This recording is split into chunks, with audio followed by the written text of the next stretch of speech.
BFM Business, BFM Crypto, la chronique.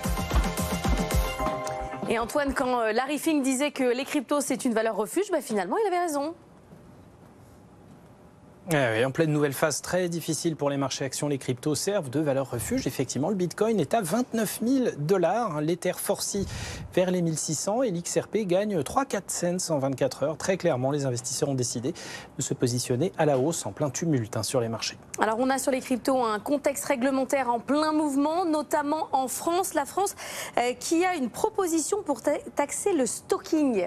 Le stocking, c'est quoi? Staking, on me dit à droite. Oui, le staking, ouais, c'est un peu une mini-activité de taux. Vous détenez passivement de l'Ether, par exemple. C'est la crypto la plus attrayante pour le faire. Vous mettez vos Ethers dans un coin, vous les laissez travailler. Les smart contracts vont faire le reste et vous rapportent à vous, détenteurs, des récompenses.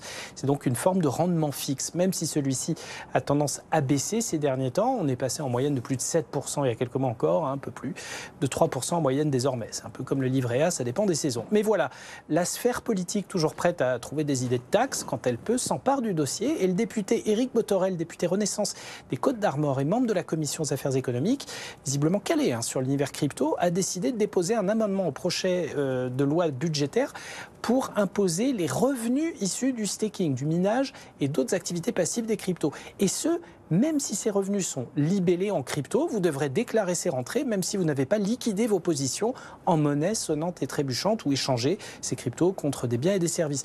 Mais au vu de la volatilité de ces cryptos, ça pourrait rapidement virer au casse-tête et ça ferait de la France une vraie exception mondiale à ce niveau, en laminant notamment l'intérêt de l'activité de staking, déjà bien moins intéressante ces derniers mois. Réponse lors de l'examen du projet de loi pour voir si l'amendement est retenu. Les stakers et les mineurs retiennent un petit peu leur souffle. Merci beaucoup Antoine, on se retrouve dans une grosse demi-heure